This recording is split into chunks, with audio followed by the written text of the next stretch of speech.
Why settle for less when you can see more with Flow? With Flow's digital video service, you get more channels, more customizable video packages, more flexibility with your personal video recorder. Pause, rewind, and record your favorite shows. In other words, we give you more so you can really enjoy the bigger picture. Flow, watch, talk, click.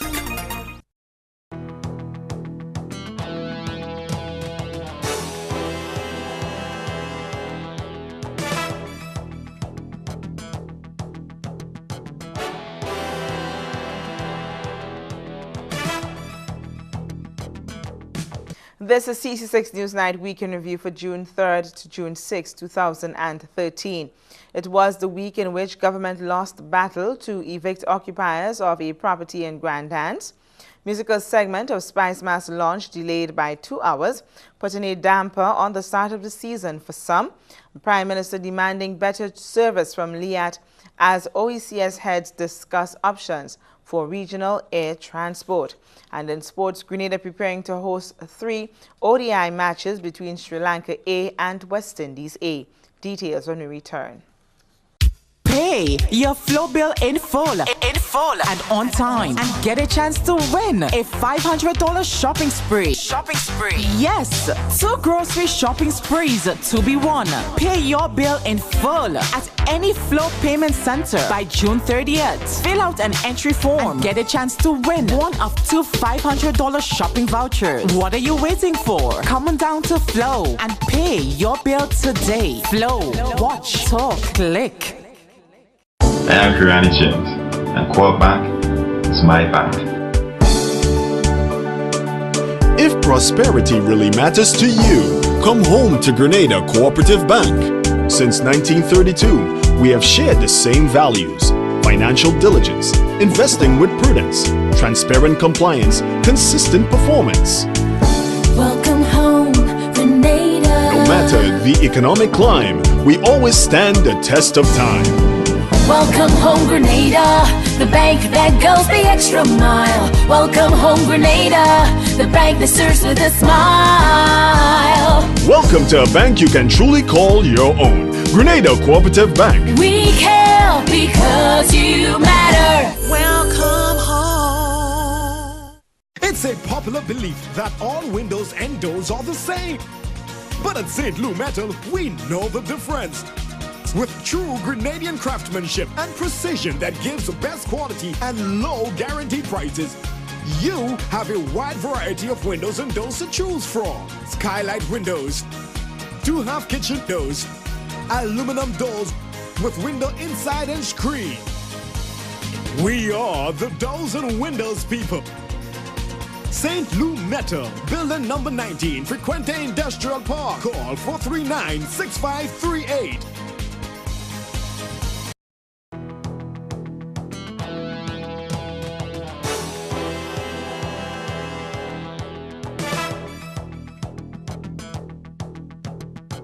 Thanks for joining us. I am Samantha Williams. The Keith Mitchell-led administration has lost its battle to repossess the property leased to Grandhands Riviera Limited since August 1962, as an injunction was handed down in the High Court on Thursday that prevents government from evicting the occupiers. The government of Grenada, through the Ministry of Agriculture, on April 30th, posted a notice of termination of lease and repossession of property occupied by Riviera Limited with immediate effect. On August 1, 1962, an agreement of lease was entered into by the late Wilberforce Nyack and recorded at the Supreme Court Registry in Liber M10 at page 80. Widow of the late Wilberforce Nyack, Roylin Nyack, and her son Howard sought the assistance of attorney-at-law Celia Edwards and took the government to court on the termination and repossession matter. On Thursday, Mrs. Edwards addressed the media on the outcome of the issue. The Grandhands Riviera Limited is a company which is owned and controlled by Mrs. Roylin Nyack, who is the widow of the late Wilberforce Nyack, and their son Howard Nyack. For years, the family operated the Riviera Hotel, which was destroyed by Hurricane Ivan, because they have a lease for the property from the government of Grenada. In May 2013, government attempted to take back the property in order to give it to other developers.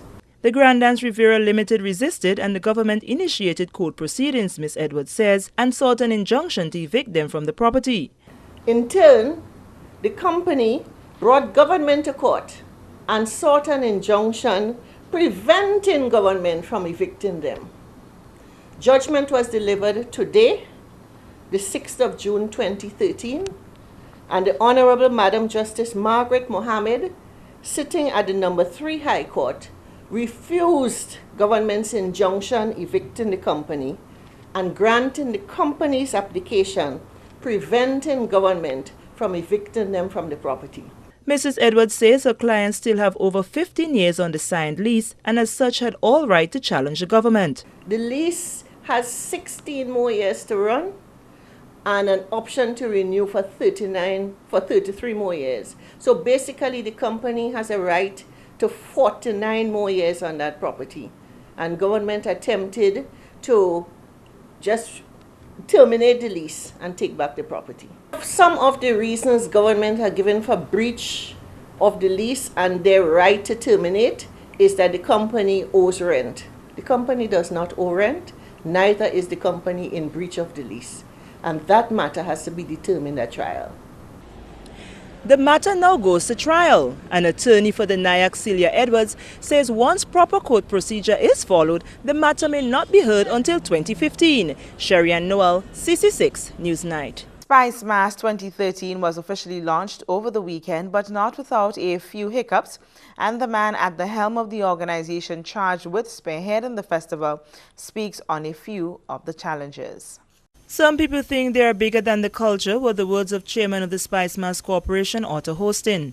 Carnival 2013 was officially launched on the Carenage St. George's on Saturday, but the newly appointed SMC chairman, in speaking with CC6 Newsnight via telephone on Monday, spoke of some of the challenges faced on Saturday with the execution of the activity. We had a plan before we even think about doing what we did.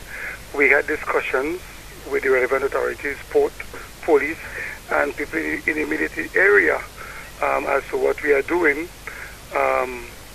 The morning of the launch, we had asked the police to cordon off the area, to put some no parking cones and that we have locked off the road so that we'd have the settings as we wanted it. Because what we ended up with, it wasn't our original plan, but we had to make do because of some business people who think that they will lose $5 in the afternoon, and the statistics will show that there's not much business on the Carenage on a Saturday afternoon. One of the businessmen in the vicinity where the launch was held, Andrew Basinski, was asked about the statements made by the SMC chairman about the setup for Saturday's launch. One DJ Otter, apparently, and I had a meeting with some people many weeks ago, which outlined their basic plans with an agreement to meet and discuss further. I was abroad and my partner called me to inquire into this arrangement because an announcement had been made on public media. He explained to them that there was no way we were going to close down our business to suit a one-time jump up. I intend to continue serving the productive sector of this country, the farmers and the planters. That we did. The Spice Mass launched a very successful launch as far as I'm aware. Another setback at the kickoff of the Spice Mass was the late arrival of head of the Heatwave Band, which had to accompany the Calypso and Soca artists in their performances on Saturday. This forced the delayed start of the musical portion of the launch by more than an hour. What would have happened, we had a 2 o'clock rehearsal with the band, and they were supposed to be back at 5 o'clock so that the artist who comes in at 6 o'clock, they would have been ready. Unfortunately, the bassman went away for, I think, another rehearsal, and that would have been one of the problems for the hour-long wait for the band to start. As a result of the late start, the SMC chairman says stakeholders have expressed their disappointment, and the organization has also received an official letter of disapproval from one of the sponsors. Sherry Ann Noel, CC6 Newsnight. Heads of government of Eastern Caribbean states spent one-day locked-in meeting as they discussed issues affecting the sub-region, one of which is regional air transportation. High-level regional officials discussed at length improving air travel within the region and alternative avenues during Sunday's OACS Heads of Government meeting hosted in Antigua.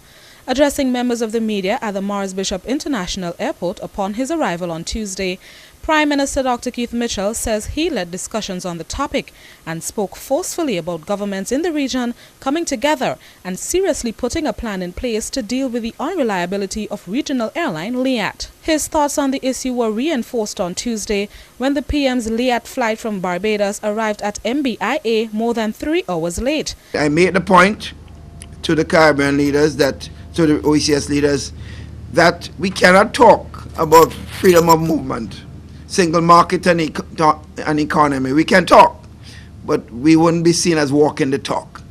Talk about this, and at the same time, there's no transport for people to go to those islands.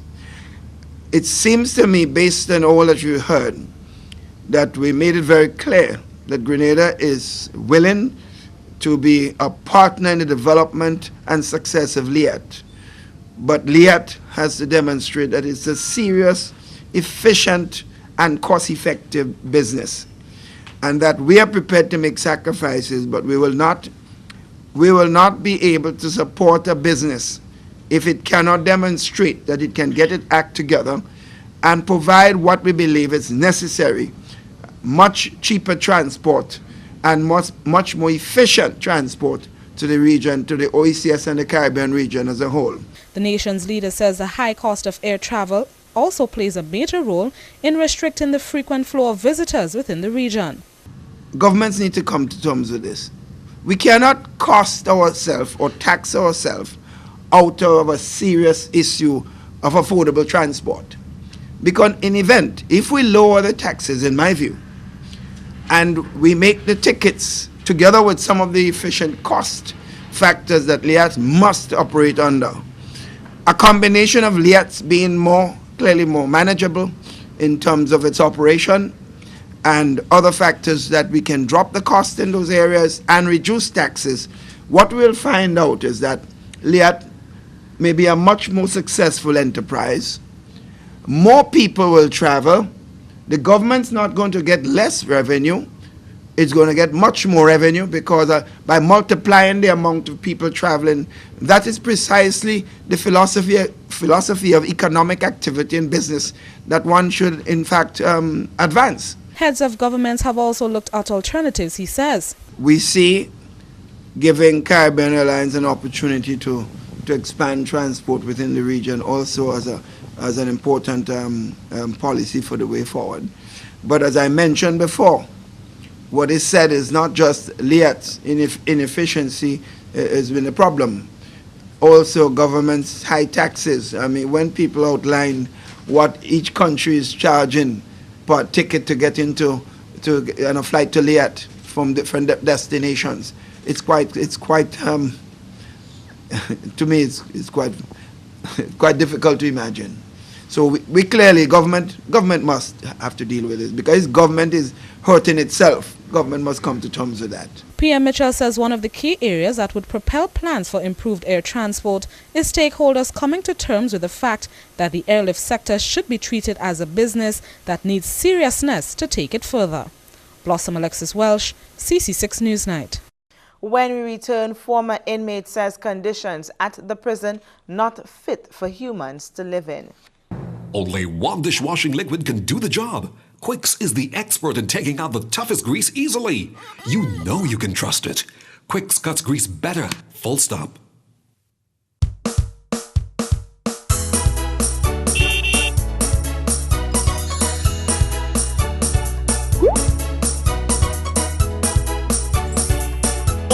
Digicel delivers bigger, better value all day, every day to more people. Talk for 5 minutes and get the next 55 minutes free on that call. Everyone deserves free talk. And with Digicel, your credit lasts longer. Now that's value. Digicel, the bigger, better network. Breeze removes stains in the first wash. The other detergents, not always. You have to wash it all again and use twice the amount. So, which one costs more? Do the math. Choose Breeze. Unbeatable stain removal.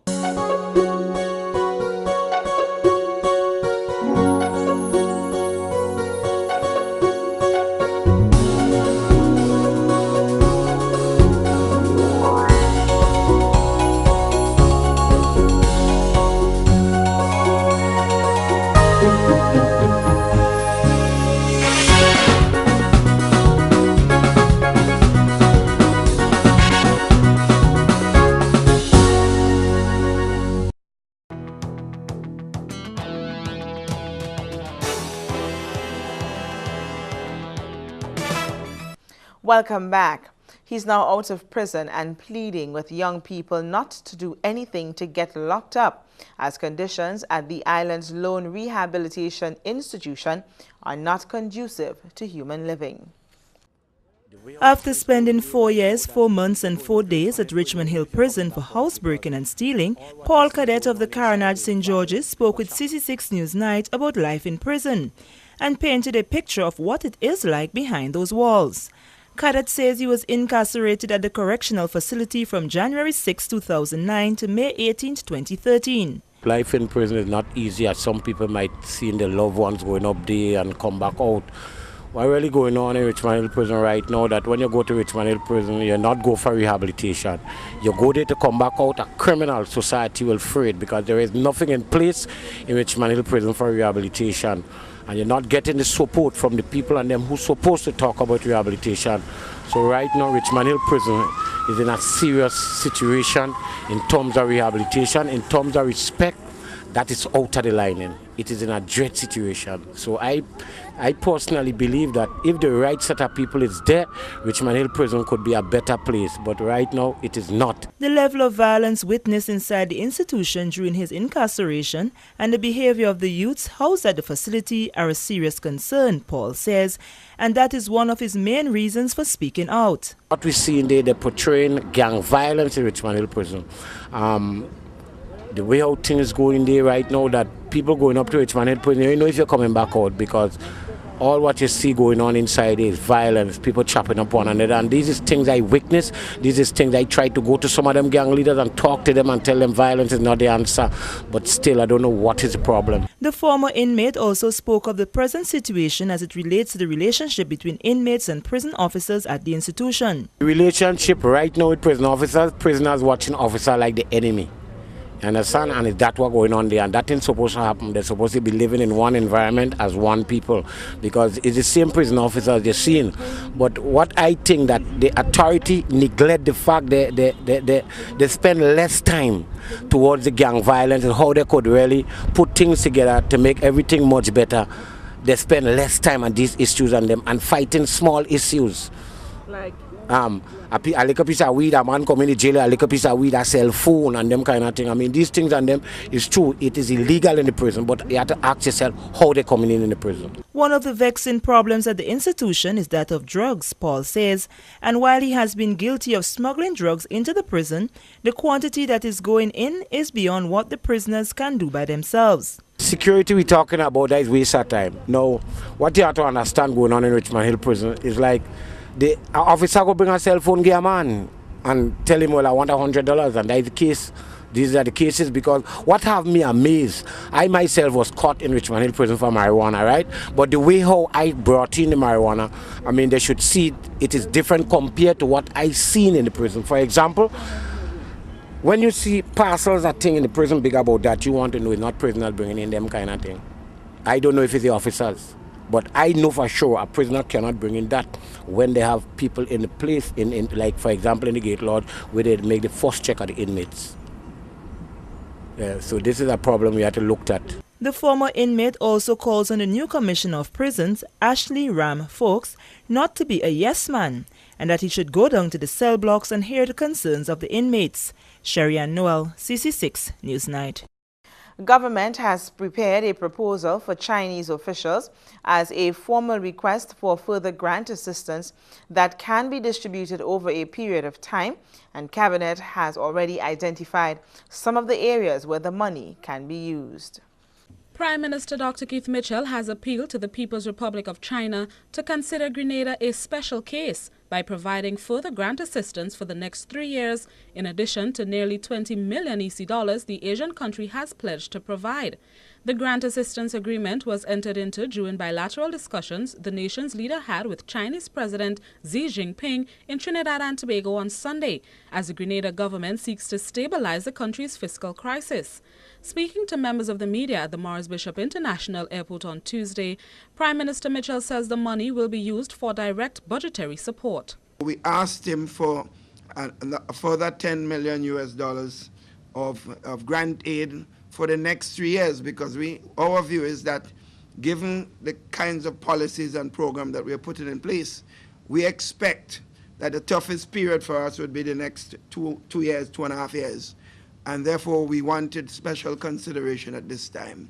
The money will be drawn down at a schedule and for purposes that Cabinet will determine soon, he says. The PM says a formal presentation has already been prepared and it will soon be presented to the Chinese government. There are specific areas for the loan scheme the Chinese have brought forward. And that, for example, about 30 miles of roads in the country, different parts. We have to identify those roads, which we'll do very soon. You also have the question of the Governor General's residence. I think it's, to me, it's an insult to our own self that since 2004, Ivan destroyed the home for the head of state, and we have done nothing about it. So clearly that has to be another one. We also talked about health. There's a possibility of the Chinese looking at the new hospital as another, and that's grant aid, because we did say to the previous government we had no difficulty if somebody was able to give us a facility that could modernize a hospital and provide a teaching facility which would improve healthcare and put us on the map for health services to the region and to outside the region. We don't see a problem, but we will not be able to fiscally to sustain further loan almost $100 and something million US to build a new hospital. The Chinese said that they were willing to look at that as a possibility. Prime Minister Mitchell reminded President Xi that before he left office in 2008, there was an agreement for the rebuilding of both the National Athletic and Football Stadium and 2,000 houses. He urged the high-level official to revisit that initial agreement that will allow the completion of both projects. When we changed relationship from Taiwan to China in 2004, I signed a document for both the stadium, the athletic stadium and the football stadium, and 2,000 houses. I said to the Chinese friend, Chinese president, I am appealing to you, Mr. President, to your people, to let us revisit that agreement, and we shouldn't have to give up like the previous government did, gave up 1,000 houses when we need those houses so badly for a stadium which we already agreed to, that you agreed to build, for in addition to the 2,000 homes. And clearly, I think the fact that there was a strong listening there and no opposition, I could only assume that sunk in. The four-man delegation that met with the Chinese president included Minister of Foreign Affairs Honorable Nicholas Steele. The multi-million-dollar project now on the way in the south of the island is ahead of schedule, as hundreds of Grenadians have been able to find employment on the construction site, and the resort is well on stream for a December opening. Sandals La Sauce Grenada Resort and Spa is well ahead of its scheduled completion, and chairman of the 13 resort hotel chain, Gordon Butch Stewart, arrived in Grenada on Tuesday to get a first-hand view of the progress of work. Project is ahead of schedule, and I'm here to just check up and see what's going on, some details. It's gone very well. We now have 4 contractors on the site, and it's actually ahead of schedule right now. So we're planning to open with all the bells and whistles on the 12th of December, and we're looking forward to working with everybody. It's all good. Mr. Stewart says Sandals La Sauce, which is scheduled to open in December, will feature the resort company's most elaborate accommodations to date. He highlighted the role that Sandals will play in boosting Grenada's tourism product. We have had a lot of good discussions. We have had, I think, fruitful, but it's not for me to talk about. I think it's the Minister of Tourism, the Prime Minister. But we're working with everybody. And you'll have, for the winter, you'll have more airlift for sure. The resort will have 231 rooms, an addition of 131 to the 100 rooms Sandals inherited when it acquired the La Sauce Resort last year. We're on the same page. Now we have to work towards trying to encourage better airlift. The more airlift, the better demand, the better the rates, the more comfortable everybody can live. I hope that the farming community, we can work with as close as possible. And whatever, I think agriculture is always, for islands like this, the most important sector in so many ways. If we can feed ourselves, we're on the way to all good things. Sandals Resort International is investing $19 million in the project, which will also feature the brand's first steakhouse to be named after the resort's founder and chairman. Coming up in Sports on 6, under-15 football tournament off to an exciting start. Cool me down. Nothing can hard in my country. So I open up a yes. Hey, in order that I should marry. When did you jump so car? Friendliest people you'll ever meet. Wise man with black stone beside it. Live on Community Channel 6 every Saturday, 2 p.m. to 4 p.m. It's Sound System Saturday.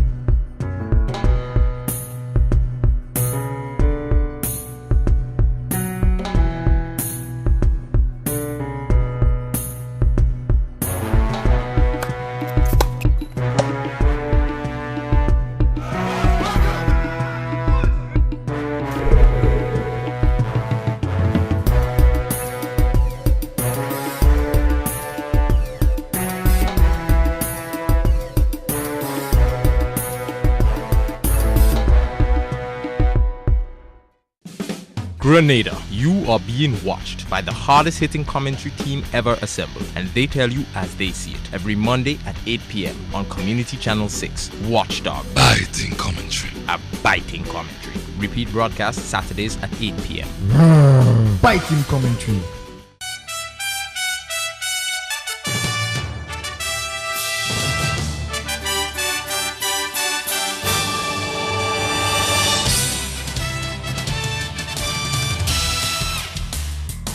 Welcome back. The country is in an advanced preparation stage for the hosting of 3 one-day international cricket matches in St. George in June. Officials of the Grenada Cricket Association have begun 21 days of preparation for the hosting of 3 one-day international matches at the Grenada National Cricket Stadium this month. The announcement was made by members of the planning committee in a media briefing at the National Stadium on Tuesday. The 3 games are carded for June 23rd, 25th and 27th between the Sri Lanka A team, who will be touring the region, and West Indies A. Event manager for the games is Troy Garvey. It's a continued effort by the local association and the West Indies board to return international cricket to this venue in a very, very big way. And so far we have been doing a fantastic job, and we hope to roll out these games at the highest possible standard as expected by the WICB and the ICC. I think it is somewhere in the vicinity of $10 by the admission for the game. The whole focus here is to encourage persons to come to enjoy international cricket. And we have also extended an invitation through the Ministry of Sport to the Ministry of Education to get the kids, especially those who are not doing exams and have the time, to come to enjoy international cricket at the National Stadium. And of course, they will be covered under the West Indies program of having free admission once in school uniforms and so on. Permanent Secretary in the Ministry of Sports, Vida Bruno Victor, says the ministry has also begun preparing for the matches. The ministry is involved in every way, trying to make sure that all is in place. Our ground staff has started their preparation, the 21-day preparation, and we have all systems on go for both the playing surface and the warm-up area, the net. So, in terms of facilities, we have everything in place. The GCA is encouraging the public, especially school children, to come out and witness West Indies A take on Sri Lanka A in 3 exciting one-day matches scheduled for June 23rd, 25th and 27th at the National Cricket Stadium. Still in cricket, ESPN Caribbean, carried by local cable provider Flow, is gearing up to bring complete coverage of the highly anticipated ICC Championships trophy, which begins on Thursday and concludes on June 23rd. ESPN Caribbean will deliver coverage to fans throughout the West Indies exclusively on the ESPN Caribbean network. The ICC Champions Trophy features the 8 highest-ranked ODI teams competing this year from 3 grounds in England and Wales. After winning the last full ICC event with the 2013 World T20, the West Indies will look to continue their momentum at the Champions Trophy, while teams such as Australia, New Zealand, India, Sri Lanka and South Africa will be looking to deliver their best performance with hopes of being crowned champions of the tournament. The biannual cricket event will be carried live on Channel 302 on your digital lineup via telecommunication provider Flow. Teenage footballers will be in action over the next few weeks as the GFA launches its Under-15 tournament. June 1st saw the return of Under-15 football to Grenada when the Grenada Football Association launched the National Under-15 Parish Tournament at Queen's Park, St. George. The tournament featured young Under-15 players from throughout the island going up against each other, testing their skill and potential for a chance to be selected on a national squad. Interim General Secretary of the GFA, Lester Smith, says the tournament's return is evidence of GFA's commitment to development of youth football. Last Saturday at the Queen's Park was the start of the National Inter-Parish Under-15 competition. In fact, there were 2 matches down for decision. In the first match, St. Mark's and St. Patrick's. Well, St. Mark's narrowly edged past St. Patrick's 1-0. And it was great to see the coaches come out. Clark John, who is currently the last person who coached the national team, and Andrew Monroe with the youth team. So that was a blessing really for the young players. St. Mark's defeating St. Patrick's 1-0 at the Queen's Park. The other featured game was between St. George's and St. Andrews, and St. George's had the better of St. Andrews 3-0. The tournament also has some features, he says, which the GFA is happy to boast of. That the GFA is going to use as much women as possible to officiate in these matches, and we are quite happy that there were women there to officiate in all of the matches on Saturday, and we do look forward to many more of the women who were trained as women referees to come out and officiate in these matches. And it's all part of GFA going the distance to ensure that we have women on the FIFA international list. The 2013 Under-15 National Parish Championship will continue on weekends at various grounds on the island. That's all we have for you in Sports on 6. A recap of the headlines is next.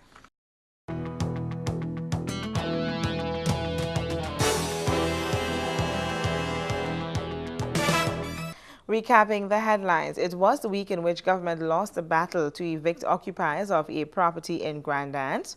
Musical segment of Spice Mass launch delayed by 2 hours, putting a damper on the start of the season for some.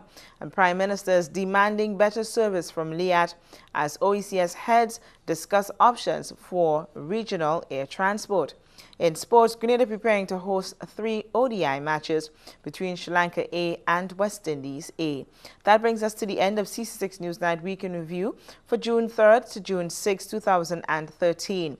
Top stories from CC6 Newsnight can also be seen on our Facebook page, Flow Community Channel 6. On behalf of the news team, I'm Samantha Williams. Thank you for joining us.